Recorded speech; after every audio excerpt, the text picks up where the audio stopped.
En la presente exposición se abordará el tema de edema pulmonar cardiogénico producido por infarto agudo de miocardio. A continuación, se revisará un caso clínico con énfasis en la correlación clínico-radiológica para su diagnóstico.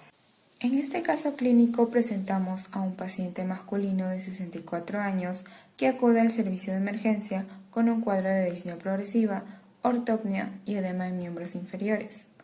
Estos hallazgos clínicos son sugestivos de un cuadro de insuficiencia cardíaca, lo cual nos orienta inicialmente a una alteración en la función del ventrículo izquierdo. Al analizar la causa de fondo, se identifica un infarto agudo de miocardio extenso. Este evento compromete la contractilidad del ventrículo izquierdo, generando una disfunción que impide una adecuada eyección de sangre. Como consecuencia, se produce un aumento retrógrado de la presión hacia la aurícula izquierda y posteriormente hacia la circulación pulmonar. Este incremento de la presión capilar pulmonar favorece la salida de líquido hacia el intersticio y los alveolos, dando lugar al desarrollo de un edema pulmonar cardiogénico. Clínicamente, esto se manifiesta como un compromiso respiratorio agudo, que puede poner en riesgo la vida del paciente. Por ello, es fundamental destacar que el edema pulmonar cardiogénico constituye una emergencia tiempo dependiente, en la cual el reconocimiento precoz, junto con el apoyo del diagnóstico por imágenes, permite orientar el tratamiento oportuno y disminuir la morbimortalidad. En este contexto, la correlación clínico-radiológica resulta clave para el diagnóstico y manejo del paciente. Desde el punto de vista conceptual, el edema pulmonar cardiogénico se va a definir como la acumulación de líquido en el intersticio y en los alveolos pulmonares, secundaria a un aumento de la presión capilar pulmonar. Este aumento de presión se produce principalmente por una disfunción del ventrículo izquierdo, como ocurre en el contexto de un infarto agudo de miocardio. Fisiopatológicamente, la falla del ventrículo izquierdo va a generar un aumento de la presión en la aurícula izquierda. Esta presión se va a transmitir retrógradamente hacia las venas y capilares pulmonares, produciendo un incremento de la presión hidrostática. Cuando esta presión supera la capacidad de drenaje del sistema linfático, se produce la extravasación del líquido, primero hacia el intersticio y posteriormente hacia los alveolos. Esto altera el intercambio gaseoso, lo que explica la aparición de disnea y otros signos de insuficiencia respiratoria. Estos cambios fisiopatológicos se reflejan en hallazgos radiológicos característicos. Entre los principales encontramos la cardiomegalia, la cefalización del flujo vascular, las líneas B de Kerley, que indican edema intersticial. En fases más avanzadas se puede observar un patrón alveolar en alas de mariposa, además de derrame pleural. De esta manera, el diagnóstico del edema pulmonar cardiogénico se va a basar en la correlación entre los hallazgos clínicos y radiológicos, lo que permite un enfoque diagnóstico integral. A mí me va a tocar hablar sobre lo que es la presentación del caso clínico. En este caso vamos a tener un paciente varón de 64 años con antecedente de diabetes mellitus tipo 2, de larga evolución en tratamiento con insulina NPH y un antecedente de una colicistotomía, quien el 7 de marzo va a acudir por un cuadro de aproximadamente 5 a 7 días de evolución, caracterizado por una disnea progresiva, inicialmente a moderados esfuerzos y posteriormente en reposo, asociada a ortopnea y edema en miembros inferiores. Se le va a llegar a solicitar lo que es una radiografía de tórax, en el cual en la radiografía se va a evidenciar signos compatibles con lo que es una congestión pulmonar, en el cual vamos a evidenciar lo que van a ser las líneas A y B de Kerley. Vamos a observar también lo que es un broncograma aéreo, una consolidación, un aumento del índice cardiotorácico y un borramiento de los senos postdiafragmáticos, Durante su evolución va a presentar empeoramiento de lo que es la disnea y episodios de hipotensión, por lo cual el 10 de marzo va a ingresar para manejo hospitalario. En el examen físico se va a encontrar un regular estado general, con una saturación de oxígeno entre el 96 y 98% con oxigenoterapia. Se va también a encontrar con palidez de un edema de miembros inferiores y crepitantes basales. En los exámenes auxiliares vamos a tener, se va a destacar más que todo lo que es el péptido natriurético tipo BN terminal, en el cual el paciente va a tener un resultado de 10.789, en el cual sabemos que el valor normal debe ser menor de 125. Esto nos va a sugerir que tiene una insuficiencia cardíaca, ¿no? Además que la troponina T ultrasensible nos va a dar como resultado en este paciente que tiene 767, ¿no? Cuando el valor normal es de 0 a 14, en el cual nos va a indicar un daño de miocardio significativo. En la gasometría arterial va a evidenciar una insuficiencia respiratoria aguda tipo 1 leve. En el electrocardiograma va a mostrar signos de necrosis anterior, extensa asociada a bloqueo de la rama derecha, y en el ecocardiograma va a evidenciar una fracción de eyección de ventrículo izquierdo reducida del 25 a 30%. Como sabemos, el valor normal aproximado debe ser de 55 a 70, ¿no? Con equinesias del segmento anterior, anteroseptal y anterolateral, compatible con difusión sistólica severa. En este caso, el paciente va a recibir tratamiento de lo que es oxigenoterapia, diuréticos, IECAS, espironolactona, antiagregantes plaquetarios, estatinas, insulinoterapia y antibióticos, presentando una mejoría parcial del paciente, ¿no? Posteriormente se va a realizar un estudio coronario que va a evidenciar lo que es una enfermedad coronaria severa multivascular, concluyéndose con el cuadro correspondiente a una insuficiencia cardíaca descompensada secundaria a cardiopatía isquémica en contexto de infarto, ¿no? Quedando como candidato a una revascularización quirúrgica. Como pudimos apreciar en las diapositivas anteriores, se está presentando el caso de un paciente con disnea secundaria a compromiso cardiovascular, en quien tanto la radiografía como la tomografía permitieron identificar hallazgos compatibles con un edema agudo de pulmón cardiogénico, secundario o asociado a un infarto agudo de miocardio. ¿Qué es lo que pudimos evidenciar en la radiografía? Una sutil cardiomegalia sugestiva de sobrecarga cardíaca izquierda, una redistribución vascular hacia los campos superiores, cefalización, como podemos observar en la imagen, un aumento de la trama broncovascular, la presencia de las líneas A y B de Kerley, lo que nos da un indicativo de un edema intersticial, además de una consolidación alveolar parchada bilateral, un patrón alveolar central en alas de mariposa, lo cual lo vamos a evidenciar en la siguiente diapositiva. Como iba indicándoles en la anterior diapositiva, el paciente ingresa el día 7 de marzo, en la cual identificamos algunos hallazgos que le mencioné anteriormente. ¿Cuáles fueron? La ligera cardiomegalia, ¿no? Lo cual nos da un indicativo ya de una sobrecarga cardíaca izquierda, ¿no? ¿Qué más evidenciamos? En los cilios pulmonares vamos a ver una redistribución vascular hacia los campos superiores, conocida, como les mencioné anteriormente, como una cefalización de flujo pulmonar, lo cual nos indica pues que ya hay una hipertensión venosa pulmonar.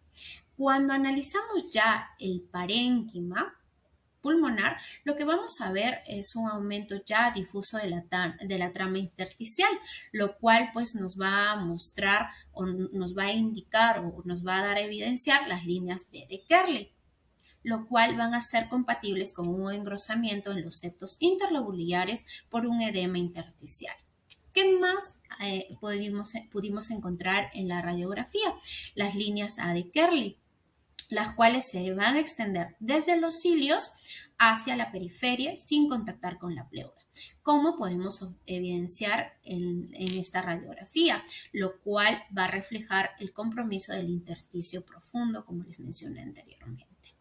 Aparte de ello, también ya vamos a ver opacidades alveolares bilaterales con predominio periliar, con distribución central en alas de mariposa, lo cual nos va a indicar la progresión ya hacia un edema alveolar, como podemos evidenciar en el paciente el día 10 de marzo, ¿no? ¿Esto qué nos va indicando? que en 4 días el paciente pues no ha mejorado, al contrario, su salud se está empeorando, ¿no? Su estado se está agravando. Entonces, ¿qué más podemos observar en esta radiografía del día 3 de marzo? Se va a observar un discreto borramiento de los senos costofrénicos, sugerentes ya de un derrame pleural, ¿no? También podemos observar consolidaciones, como vemos aquí en la radiografía, con broncograma aéreo. Aparte de la radiografía, a este paciente también le realizaron una tomografía, donde podemos encontrar ya un derrame pleural bilateral simétrico, como vemos en la imagen superior, ¿no? Áreas en vidrio esmerilado, que lo hemos remarcado aquí, un engrosamiento septal interlobular, hay consolidación parchada bilateral con broncograma aéreo, que también lo vimos en la radiografía, y aquí lo podemos observar en el lado izquierdo. Ahora, vamos a ver qué otros hallazgos o con qué otras enfermedades podemos confundir a estos signos o estos hallazgos que hemos encontrado en el paciente. Vamos a hacer un cuadro comparativo. Aquí vamos a identificar el edema pulmonar cardiogénico, que es lo que estamos viendo, la neumonía y el síndrome de diestrés respiratorio agudo, ¿no? Entonces, como podemos observar en este cuadro, en cuanto a su distribución, en el edema pulmonar cardiogénico podemos encontrar una distribución periliar, basal y simétrica. En la neumonía va a ser la distribución unilateral o segmentaria o parchada también. En el síndrome de diestrés respiratorio agudo vamos a encontrar, a diferencia del edema pulmonar cardiogénico, por ejemplo, opacidades periféricas parchadas, ¿no? En el tamaño cardíaco, en el edema pulmonar cardiogénico vamos a ver que la cardiomegalia va a ser evidente, como es en este caso. En la neumonía, el tamaño cardíaco va a estar normal y en el síndrome de diestrés respiratorio agudo también. En cuanto al derrame pleural, en el edema pulmonar cardiogénico frecuentemente va a ser bilateral y simétrico. En la neumonía va a ser unilateral o paraneumónico. Y en el síndrome de diestrés respiratorio agudo no es un hallazgo dominante, ¿no? En cuanto a las líneas B de Kerley, que vimos también en este paciente, podemos evidenciarlo en un edema pulmonar cardiogénico. En la neumonía van a estar ausentes y en el síndrome de diestrés respiratorio agudo también. Ahora vamos a hablar un poquito de cómo este caso va a aportar a nivel académico, a nivel de diagnóstico por imágenes y a nivel de la investigación. A nivel académico, pues podemos apreciar que integra la fisiopatología cardiovascular y pulmonar mediante correlaciones clínicas, radiológicas del edema agudo de pulmón, cardiogénico, secundario a un infarto agudo de miocardio. ¿Qué más? En el diagnóstico por imágenes nos va a permitir reconocer algunos signos radiológicos clásicos como la redistribución vascular, la prominencia iliar, las líneas A y B de Kerley y el patrón intersticial bilateral, que es lo que pudimos apreciar en la radiografía que se le tomó a este paciente. A nivel de la investigación, el caso clínico funciona como un modelo centinela, lo cual nos va a permitir analizar la presentación, evolución y respuesta terapéutica de un edema agudo pulmonar cardiogénico. ¿Por qué este caso es relevante? Ya que es relevante porque este caso integra la clínica, la fisiopatología e imágenes, demostrando cómo un infarto agudo de miocardio puede desencadenar en una insuficiencia ventricular izquierda y congestión pulmonar aguda, constituyendo una emergencia médica tiempo dependiente. ¿Qué quiere decir? Que aquí el tiempo es muy importante. Como vimos en este paciente, en 4 días su estado se había ido degradando, ¿no? El paciente, en vez de mostrar mejoría, pues se mostraba agravamiento en sus signos y síntomas, como pudimos observar en las anteriores diapositivas. Podemos hablar acerca de lo que es la conclusión, acerca de lo que es la evolución del paciente, ¿no? Es un paciente con un edema agudo de pulmón cardiogénico secundario a un infarto agudo de miocardio, ¿no? Durante su hospitalización se recibió un manejo oportuno con oxigenoterapia, diuréticos y tratamiento cardiológico especializado, evidenciándose pues una mejoría clínica progresiva, ¿no? Y una mejor tolerancia ventilatoria. Asimismo también se observó una mejoría radiológica, reflejada por una disminución de los signos de congestión pulmonar, ¿no? Por ejemplo, como la resolución de las líneas de Carley, las líneas A y B de Carley, una menor preeminencia iliar bilateral, mejor definición de los senos costeodiafragmáticos, y debido a que en este caso el paciente tiene un compromiso coronario multivaso, se planteó continuar con una evaluación y manejo por cardiología, ¿no? Con una posibilidad de una revascularización quirúrgica según lo que es la evolución. Bueno, ahora vamos a hablar acerca de una comparativa que se hizo. Principalmente se realizó una radiografía de tórax póstero anterior días previos al ingreso del paciente, ¿no? Donde se detectó pues un edema agudo de pulmón cardiogénico. En este caso, en esta radiografía, observamos la presencia de broncograma aéreo con un patrón de alas de mariposa. También lo que es la consolidación, ¿no? en ambos campos, y el borramiento de los senos costofrénicos.